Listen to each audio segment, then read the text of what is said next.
I won't back down. No, I won't back down.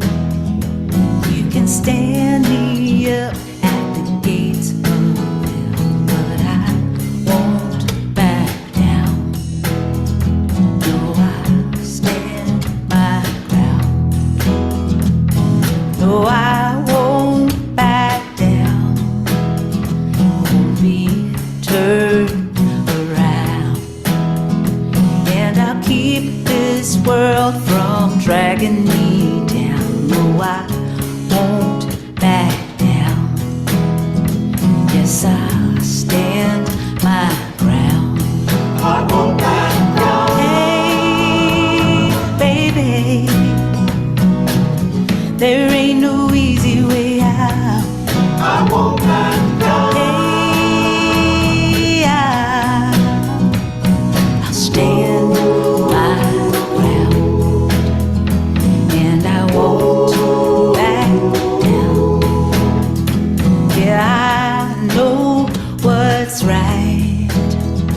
I got just one life, and in a world that's trying to push me around, I will stand my ground. No, I won't back down.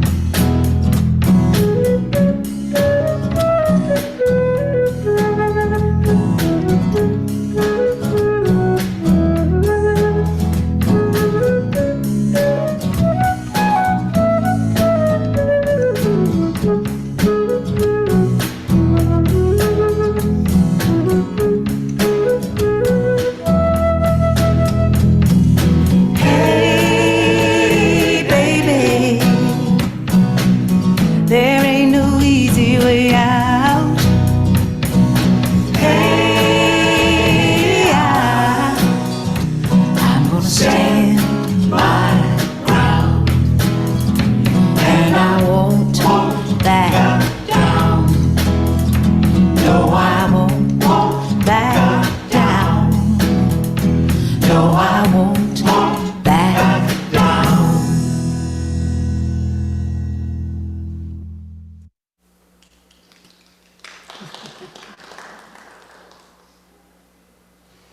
Good morning and welcome to the Unitarian Universalist Congregation of Fort Myers. Our mission is inspired by love, we transform ourselves and serve others. My name is Leslie Gatto. I choose to serve this congregation as a worship associate, a social justice action team leader, and a member of the welcoming congregation team. I'm joined today by Reverend Sue Gabrielson on Zoom, the music team, and the tech team. We all work together to provide this worship service. At UUCFM, we seek to foster a climate of purposeful inclusion and safety of all people, regardless of race, ethnicity, age, ability, sexual orientation, gender identity, gender expression, spiritual path, or national origin. It's great to have you with us today, whether you are here in person or online. If you're visiting or feeling new to the congregation, you are invited to complete a connection card found in the chat box online or at the welcome table in the narthex. Please join us following the service in Hobart Hall to the right as you leave the sanctuary. We would love to get the chance to know you. And now, let us begin our service.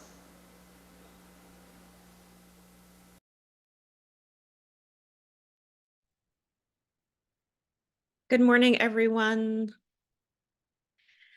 Spirit of life, who knows us each by name, yet is beyond all naming. Ground of being, always changing, always becoming, out on the cusp between what is and what could be. Spirit of becoming, In this hour we spend together, remind us how far we have come and how far love and justice are calling us to go. Come, let us worship together. Please rise in body or spirit as we light our chalice this morning. We light our flame as a beloved people, united in love and thirsting for restorative justice. Today is the last Sunday of our thematic month of justice and equity. Today, we will touch on democracy and the privilege we have to live in a democratic nation and the responsibility we have to live into our work as justice seekers and justice makers. This chalice shines a light on our shared past, signaling our intention to listen deeply, reflect wisely, and move boldly toward our highest ideals. We'll now join together in saying our covenant, followed by our opening hymn, which is number 389, Gathered Here. Let us join together our words as they're printed on your screen. Love is the spirit of this congregation and service its law. This is our great covenant, to dwell together in peace, to seek the truth in love, and to help one another.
You may be seated.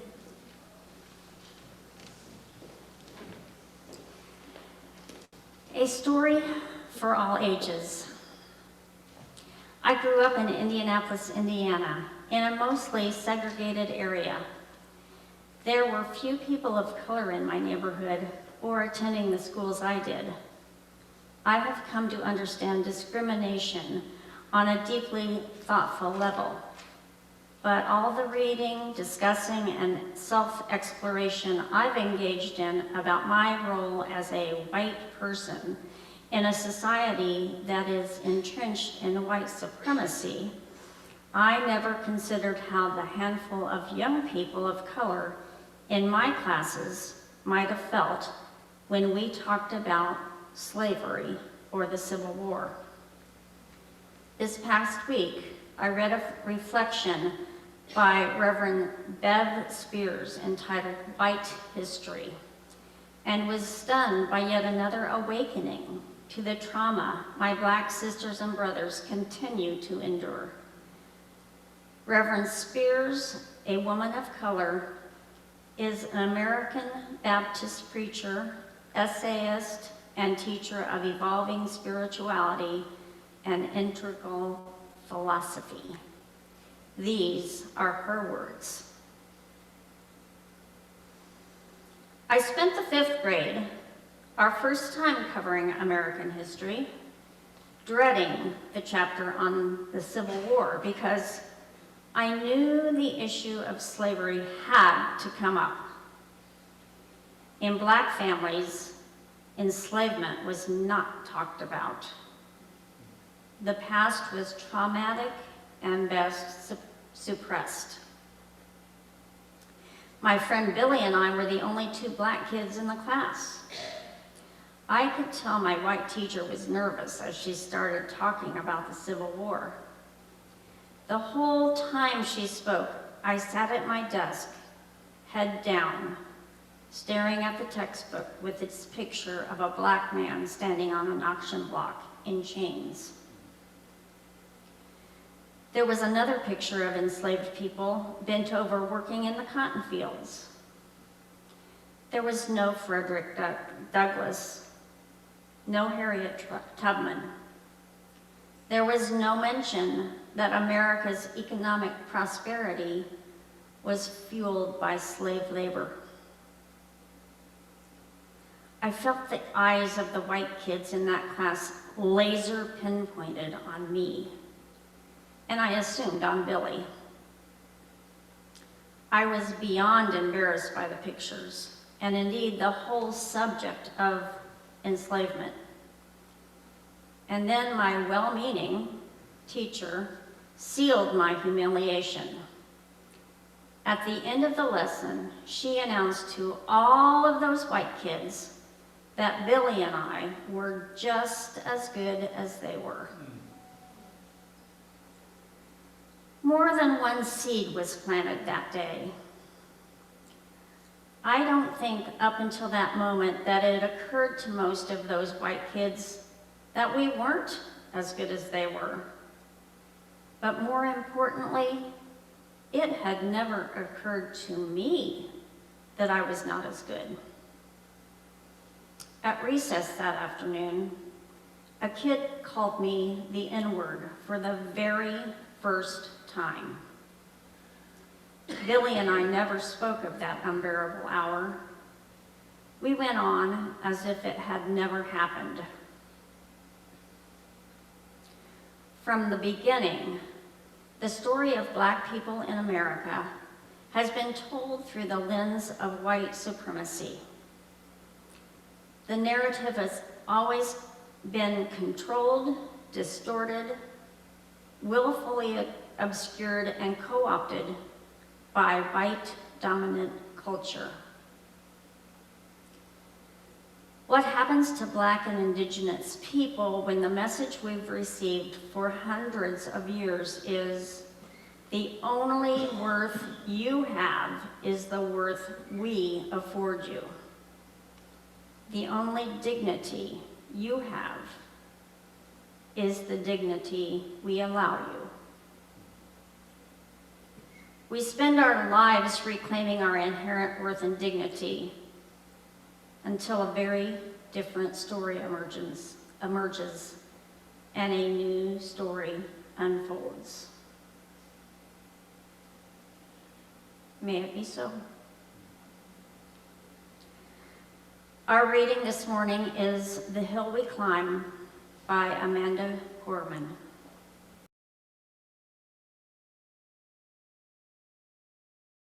Dr. Biden, Madam Vice President, Mr. Emhoff, Americans, and the world. When day comes, we ask ourselves, where can we find light in this never-ending shade? The loss we carry, a sea we must wade. We've braved the belly of the beast. We've learned that quiet isn't always peace.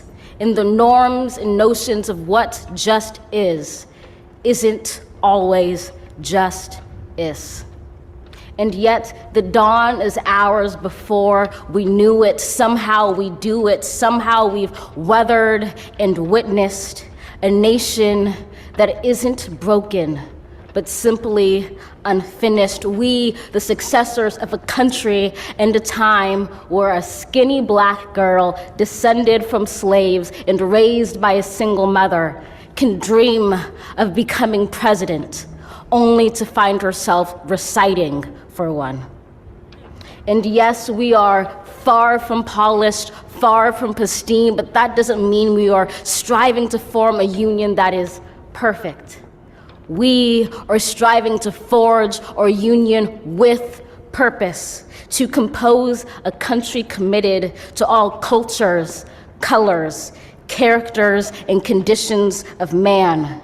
And so we lift our gazes not to what stands between us, but what stands before us. We close the divide because we know to put our future first, we must first put our differences aside. We lay down our arms so we can reach out our arms to one another. We seek harm to none and harmony for all. Let the globe, if nothing else, say this is true.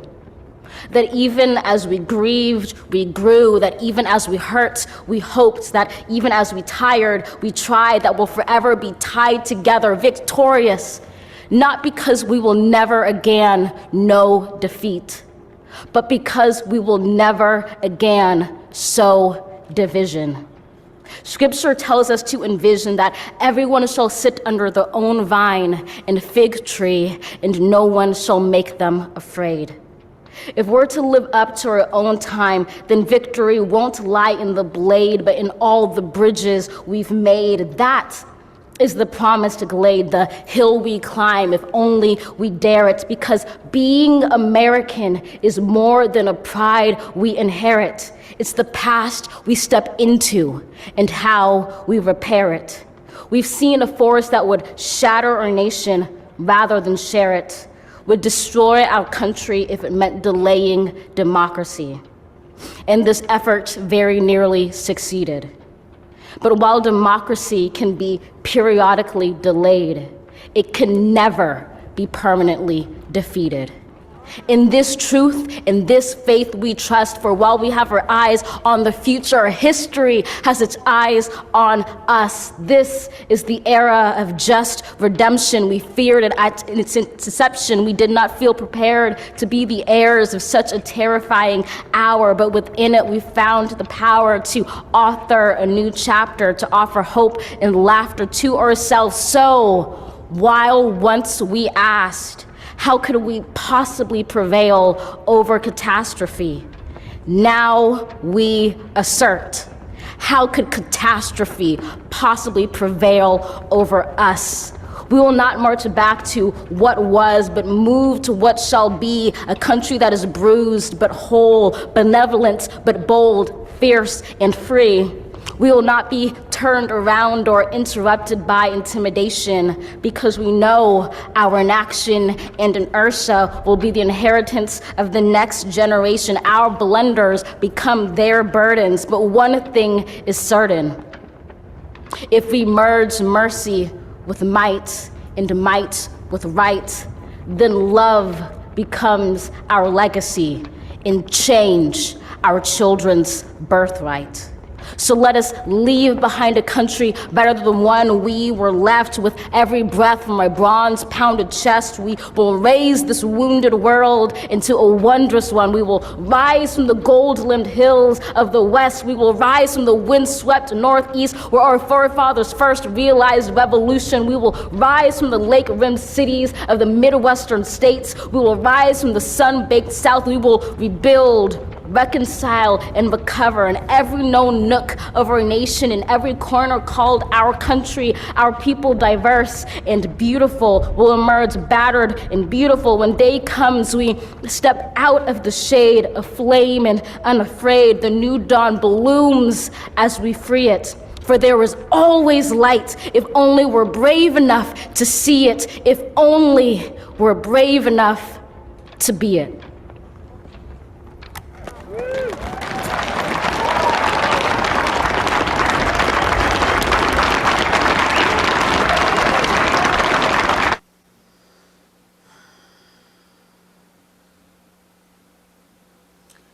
Whether you have a stone or an imaginary stone, I invite you to hold it in your hand or close to your heart.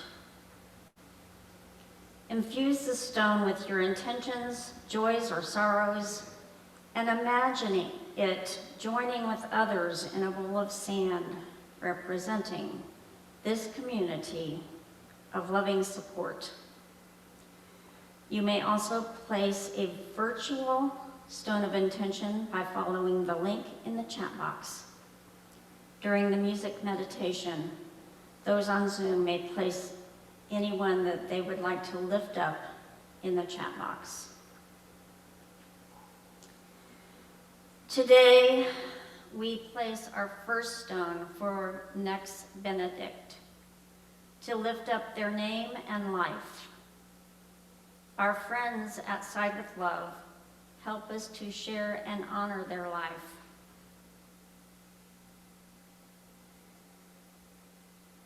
Our grief is holy, our rage is divine, our love is enduring, our lives are sacred. This week, we learned that next Benedict, a non-binary child in Oklahoma, died after a violent attack by fellow students at their school. While the details are still emerging, one thing is extraordinarily clear. Hateful policy and hateful theology are deadly. The ongoing dehumanization of trans and non-binary people by elected officials and hate groups fuels inhumane actions. Our grief is holy. Our rage is divine. Our love is enduring. Our lives are sacred. Next should be alive today. As we look at Next's photos, learn about their dreams, read about their love of Minecraft and nature, we bear witness to a beautiful soul who had every right to flourish and thrive. We also bear witness to a collective loss of humanity as a new generation is enlisted to carry forth this legacy of violence. Our grief is holy. Our rage is divine. Our love is enduring. Our lives are sacred. When we face the ultimate cruelty that systematic oppression visits upon our communities, any number of responses emerge. Whether you need to remain still or stirring in your grief, wild or weary in your rage, frozen or frenetic in your fear, resilient or resistant in your love, we encourage you to care for your sacred body and life in whatever way your spirit demands. Let your grief be holy. Let your rage be divine. Let our enduring love move us to build a world where trans and non-binary lives are honored as sacred.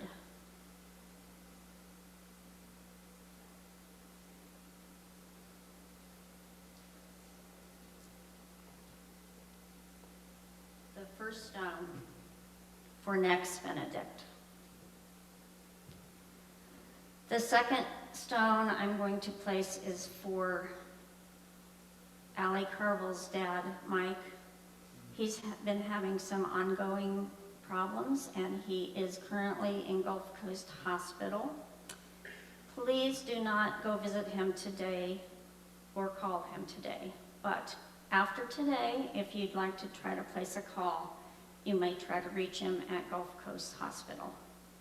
Thank you for your love and caring for Allie and her family.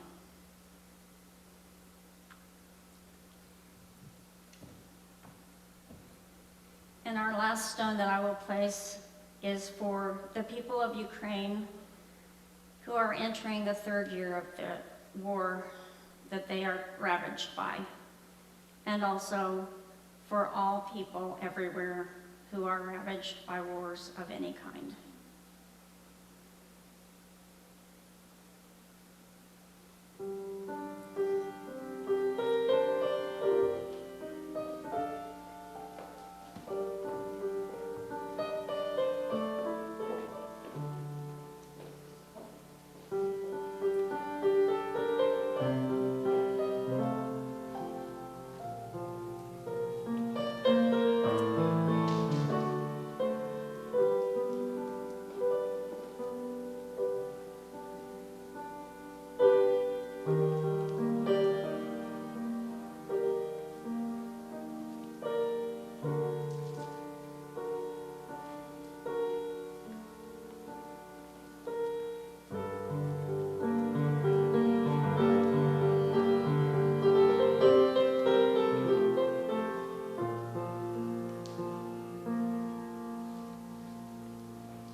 final stone is placed for all that remains in our hearts.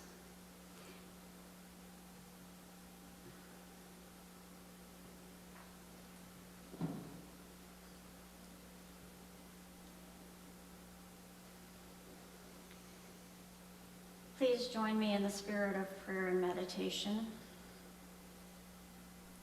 Spirit of life, we bring hearts grateful for this life's blessings and broken for life's suffering.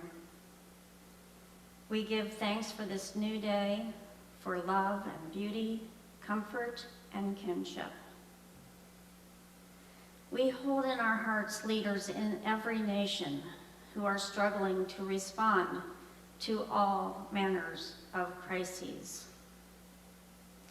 People displaced by war, climate crisis, and political repression.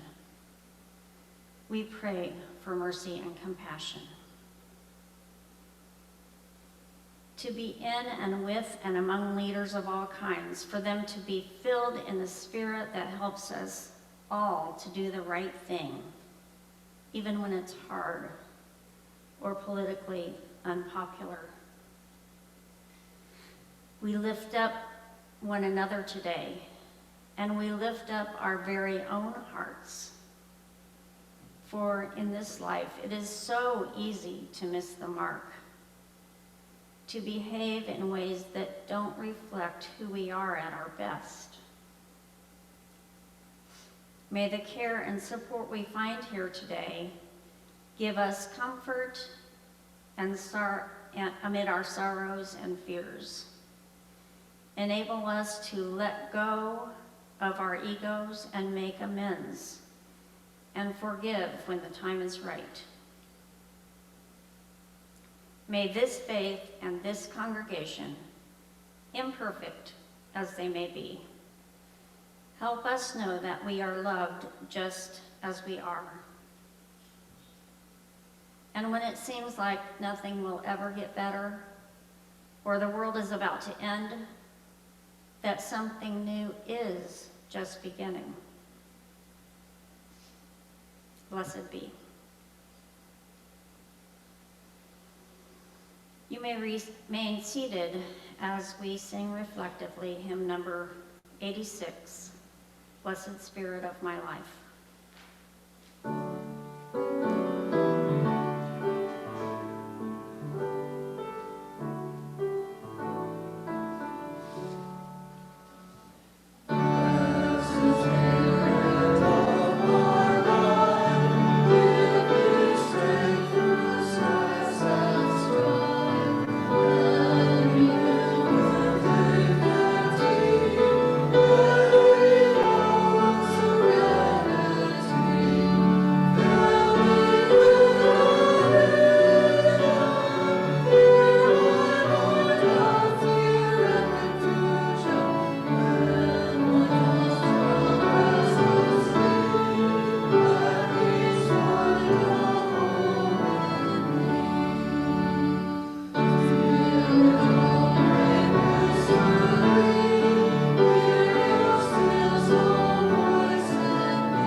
The premise of this worship service today is that democracy is in danger, but we are not powerless.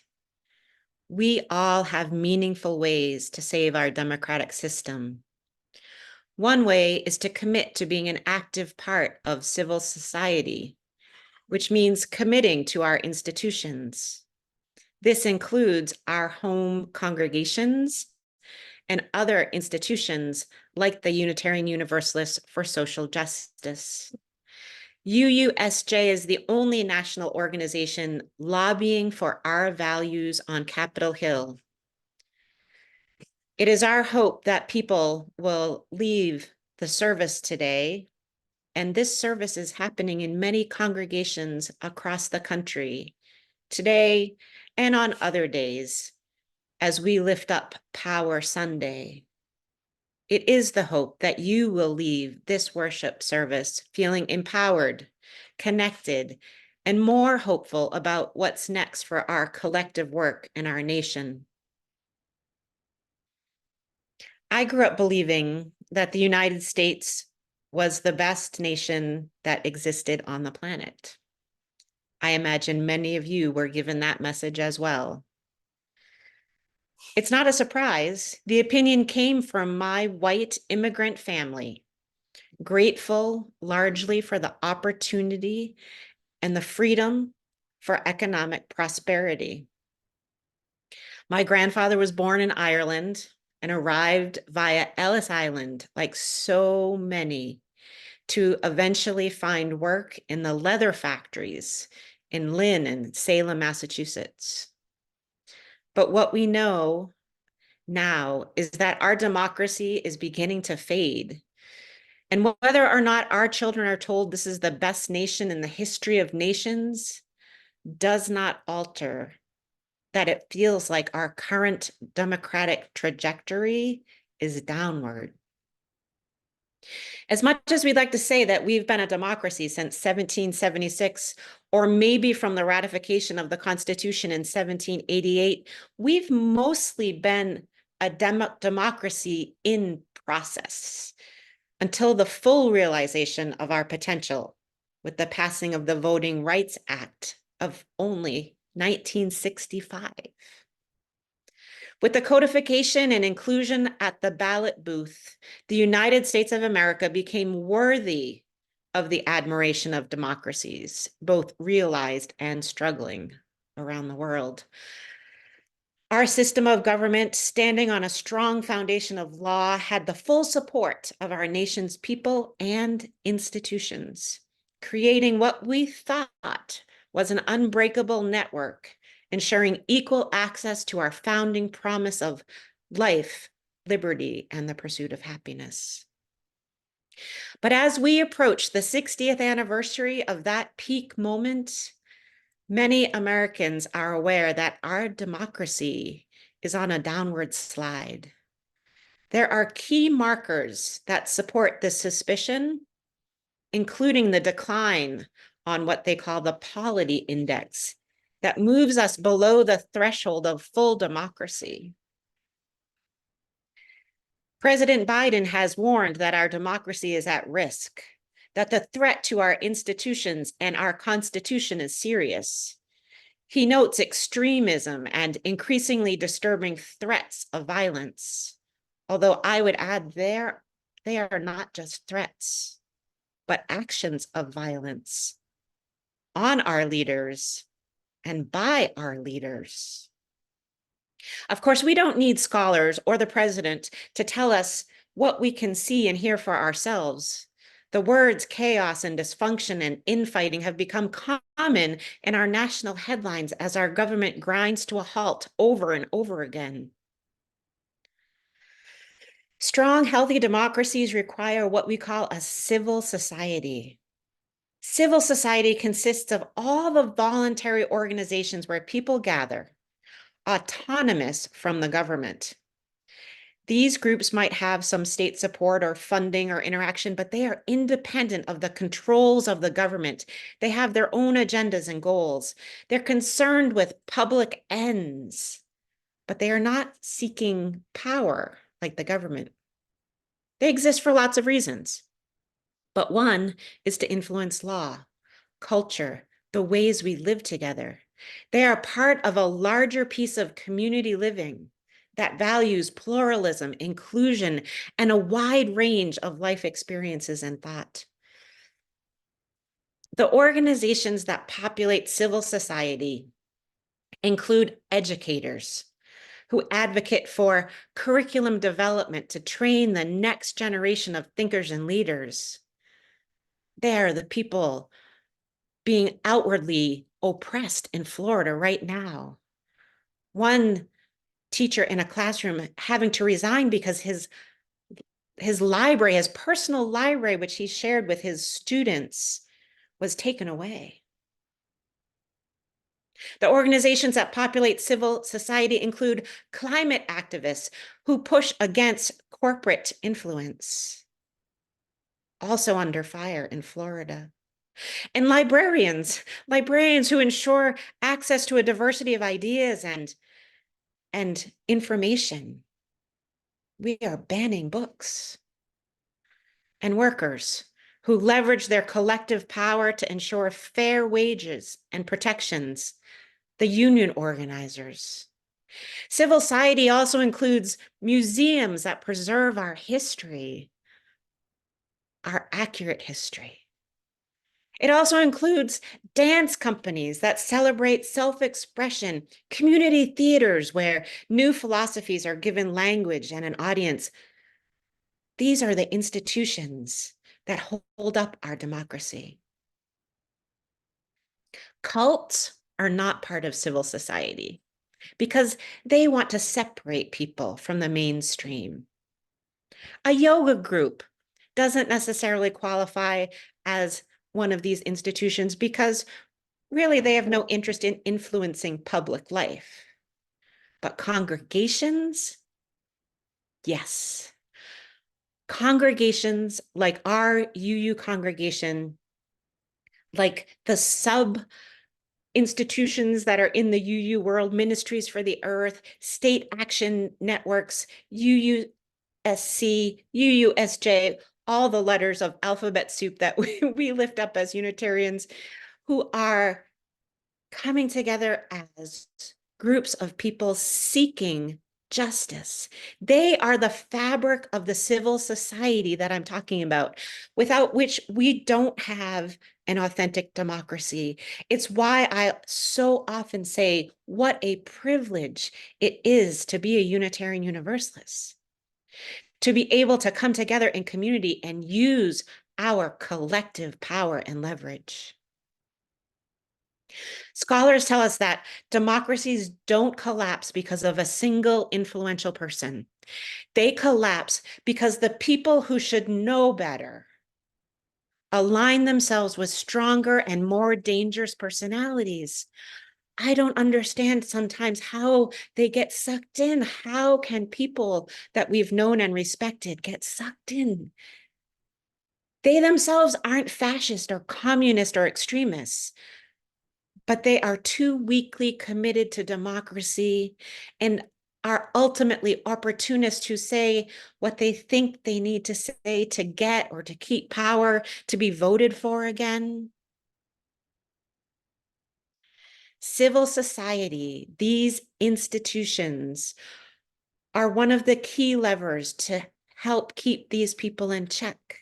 Groups that are themselves run democratically, as is our congregation, giving everyone the experience of having a voice, having a vote, with deep membership rosters of concerned and engaged citizens, or public forums for open discussions, become the counterbalance to the individual. These organizations, our congregation, create occasions for influence that can reward opportunists with the popularity or power they seek without requiring them to compromise their commitment to democratic systems. They also create and engage systems of social accountability that keep some of these people in check. In contrast, totalitarian nations have no civil society. The more civil society, the more of these institutions I was talking about, like theater and congregations and unions, the more civil society in a country, the more democratic it can be. There are very few fully totalitarian nations, but we can see these systems of government increase as civil society decreases. North Korea is probably the best example of a completely totalitarian with no visible counter to the current government. There is no possibility to organize, at least publicly. China used to be more completely this way, but civil society has begun to grow there, especially with the connection of people through social media. When nations like Russia want to increase government control, you know what they do? They shut down the parts of civil society. Voluntary organizations are a crucial part of any healthy, transparent, and legitimate democratic system. You can determine the vitality of a democracy by the integration of these groups in the fabric of the nation. I feel this in Costa Rica, surrounded by countries that are more totalitarian. The most important part of the fabric of democracy in Costa Rica is the ability for people to come together in associaciones, for almost every part of our lives here. Access to water, local government, social well-being, the environment, our health and welfare, all organized by voluntary organizations in a democratic leadership. Faith-based organizations are historically some of the most difficult to terminate or to suppress in a country because they are often seen as the moral centers of the community. Shutting them down forces the government to admit a lack of concern with morality, an act most citizens find alarming. So instead, many authoritarian regimes work to befriend religious institutions, seeking to align religious power and centers with their own. We can see this happening here in the United States right now, with some of the evangelical churches who have become supporters of some of the more dangerous factions in our current system. This makes our position as liberal religious denomination more necessary in our current political climate. We continue to have the moral authority to counter the current trajectory and can stand against the wave of conservative religious alignment with a radical right-wing political movement. Our existence, our health, our strength is an essential part of what can turn the tide of American democratic legitimacy. It's our witness to pluralism, an embrace of science as a source of truth, our own democratic structures, our collective voice for choice, for education, for inclusion, and our training of a new leadership class that demonstrates the need for our witness to the centrality of our voice as part of a civil society right now, at this moment in history. Sadly, this comes at the same time that religion is on a steep decline in American culture. Across the country, Unitarian Universalist churches have seen a dramatic reduction in membership. We've lost 18,000 children from our RE programs over the last 10 years. We've lost 100,000 members over the last 50. In 2020, the average size of a UU congregation was half the size as 20 years ago. And we are not alone in this free fall. It is across all religious denominations. And as religion declines, more specifically liberal religion declines, the national influence we have also declines. So just as people are turning away from institutional religion, the demons of authoritarianism are gaining ground. When the moral centers lose influence and can no longer claim to be our collective conscience, it's easier for the voices of those demons to take root. but we are not silenced. We have not given up our space at the table, nor our morality authority. Even if the tide of totalitarianism hopes to wash over us, this is evidenced, at the very least, by your decision to bring this type of message to the congregation today, for us to lift up and talk about what we are doing, and for us to continue in the work to be interdependent, interconnected, and hold up our shared values in our broader community. Scholars might tell us that American democracy is deconsolidating, but it is far from collapse.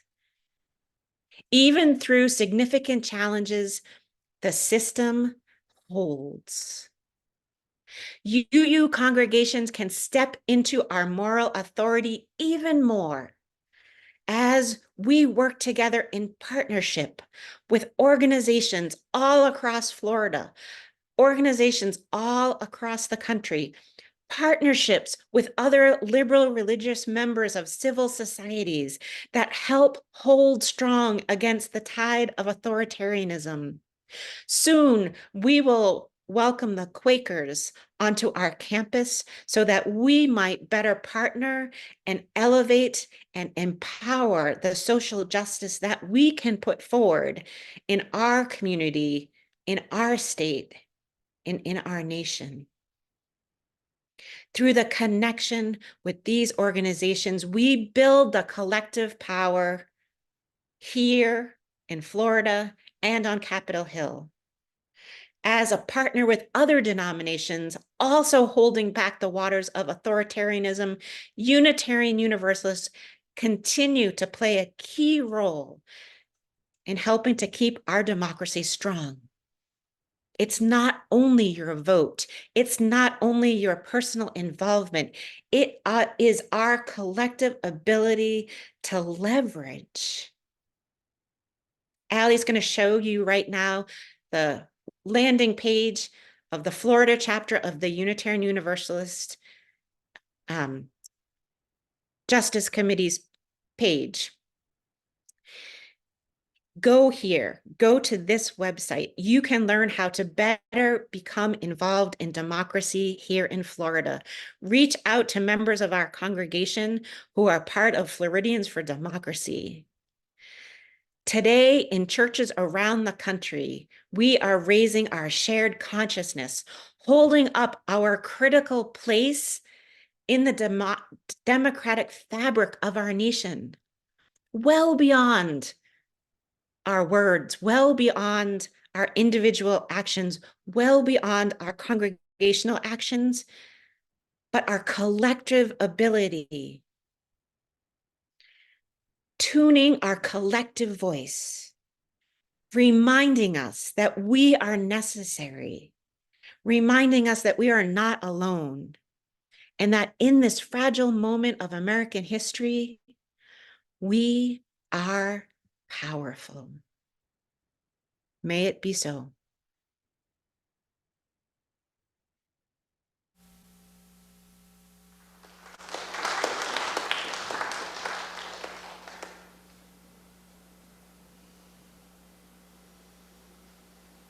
As we approach the time for our offering, give what you will. For the congregation that has meant so much to you.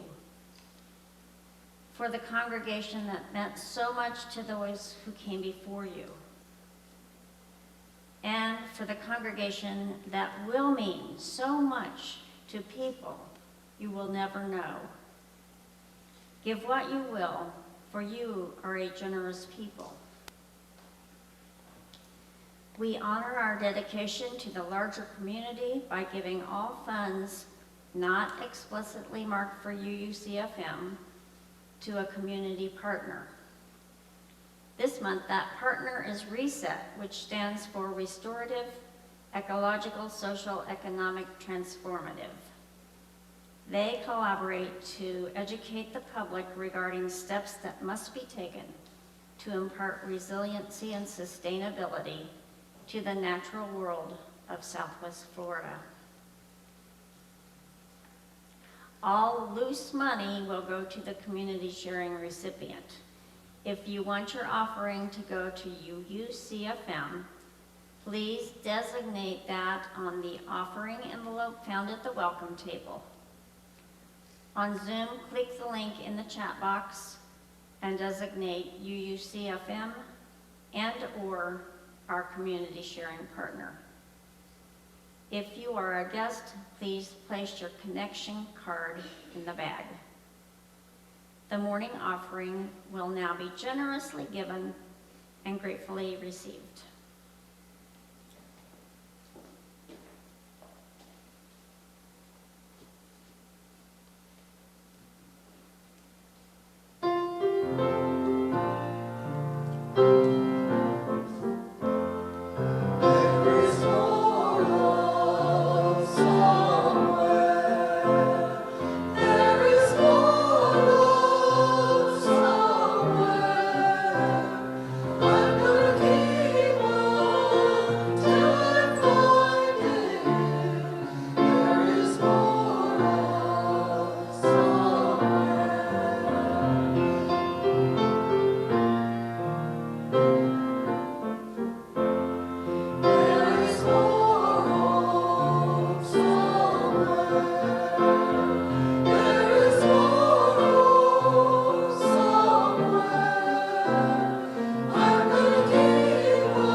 Please rise in body or spirit as we receive our donations.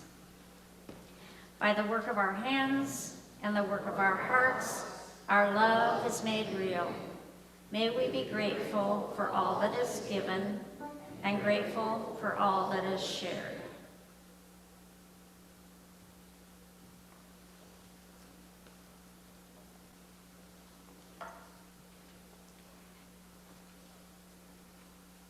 And now, as we extinguish this flame, please join. We extinguish this flame, but not the warmth of community, the light of truth, or the fire of commitment. These we carry in our hearts until we are together again.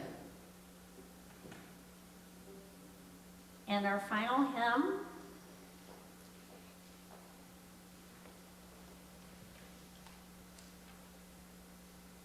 is number 117, Building a New Way. We're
let us remember.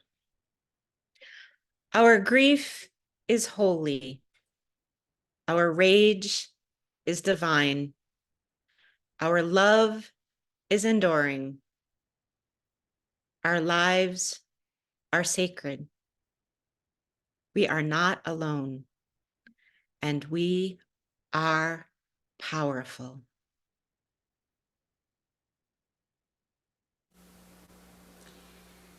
Thank you for being here today. Please join others in Hobart Hall for conversation and refreshments provided by Cups. Everyone is invited to come to Reverend Sue's office for a social justice action meeting today at 11:45. Reverend Sue's office is to the left. Please go grab a cup of coffee and something to eat before you come so that you won't be starving.